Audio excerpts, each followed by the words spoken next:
हम इंग्लिश पढ़ रहे हैं क्लास 5 का। हमारा इंग्लिश है lesson number 8, the throne of judgment. इसमें क्या, इस स्टोरी में क्या बोल रहा है ये देखेंगे। Vikramaditya was the famous king of Ujjain. He is regarded as one of the greatest जज ऑफ हिज टाइम। जो विक्रमादित्य थे, राजा थे उज्जैन के, और वो अपने समय के बहुत ही न्यायाधीश राजा थे। No evil doer could ever escape punishment at his end. और कोई भी जो मुलजिम होता था वो उनकी सज़ा से बच नहीं सकता था। He could decide even the most difficult cases wisely. कितनी भी मुश्किल प्रॉब्लम्स होती थी, परिस्थिति होती थी, वो सब का बहुत ही आसानी से उनका इलाज ढूंढ लेते थे। But nothing is immortal. As the time passed the king passed away and his palace lay in ruins.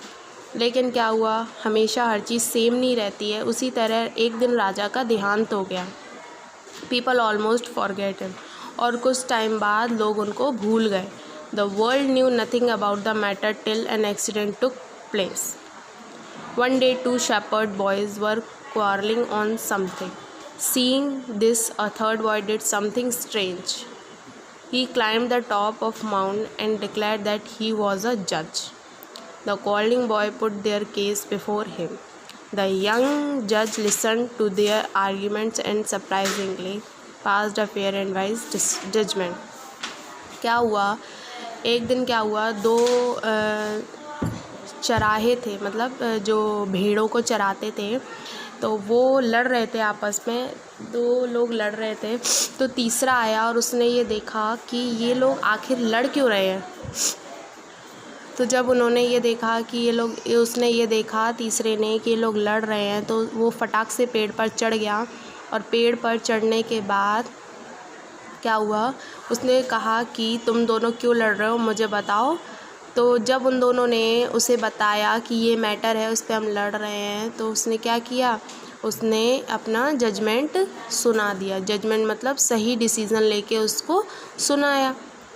When Raja Bhoj of Malwa heard about it, he dug the place and found a beautiful throne of marble under the stone. It rested on the shoulders of 32 stone angels. Raja Bhoj wanted to achieve name and fame like Vikramaditya, so he fasted and prayed for 3 days, and on the 4th day tried to sit on it. But one of the angels said to him, are you worthy of sitting on it. क्या हुआ कि एक राजा था वहाँ का, तो वो चाहता था उस उज्जैन के थ्रोन पे बैठने का वो चाहता था। मतलब जब विक्रमादित्य जब एक्सपायर हो गए, ख़त्म हो गए, उसके बाद वो चाहता था कि वो थ्रोन जो था, वो जो थ्रोन यानी कि वो जो राजा की कुर्सी थी, वो उसको मिल जाए। अब क्या हुआ, उसने वो कुर्सी पाने के लिए क्या किया, उसने बहुत सारे व्रत रखे, 3 दिन का व्रत रखा, बहुत पूजा पाठ की। लेकिन पूजा पाठ करने के बाद जब वो थ्रोन यानी कि उस कुर्सी के पास जब गया, तो क्या हुआ, उस कुर्सी का एक हिस्सा बोला, क्या तुम इस थ्रोन पे बैठने के लायक हो। द किंग सेड, राजा ने क्या कहा, I have desired so and I am not worthy of sitting on the throne. The angel flew away after he advised the king to fast and pray for another 3 days. अब क्या हुआ कि राजा बोला कि शायद मैं इसमें बैठने के लिए लायक नहीं हूँ। तो एंजल ने क्या बोला कि और 3 दिन तुम व्रत रखो और पूजा करो। The king fasted and prayed for another 3 days and then came to sit on the throne. अब जो राजा था वो फिर से 3 दिन का व्रत रख और पूजा करने लगा, और उसके बाद वापस थ्रोन के पास आया। But then one more stone angel asked him. और फिर एक और स्टोन एंजल ने उससे पूछा, O king, have you never desired to get another man's wealth? The king said, I have always done so. I am not worthy of sitting on this throne. अब क्या हुआ कि जो किंग था, तो क्या हुआ कि जब एंजल ने पूछा क्या तुमने कभी किसी के प्रति लालच नहीं किया, तो बोला हाँ मैंने तो किया है। तो फिर वो सोच में पड़ गया कि हाँ मैं इस थ्रोन पे बैठने लायक नहीं हूँ। Then fast and pray for another 3 days said the angel and flew away. फिर वो जो एंजल थी उसने कहा अब तुम और 3 दिन का व्रत रखो और चली गई। In this way 96 days passed and during these days 31 of the angel came to interview the king। ऐसे ही 96 days पास हो गए, बीत गए, और ऐसे ही 31 यानी कि 31 एंजल्स आई बारी बारी और राजा का परीक्षण करने लगी, चेक करने लगी। Each of them asked the king a question and every time the king said he was not worthy of sitting on Vikramaditya throne. और हर बार जब वो सवाल करती तो जो राजा जो बैठना चाहता था विक्रमादित्य के कुर्सी पे, तो हर बार वो यही कहता कि मैं इस लायक नहीं हूँ। Now only 1 angel was left. अब एक एंजल बची थी। The king thought this angel would let him sit on the throne.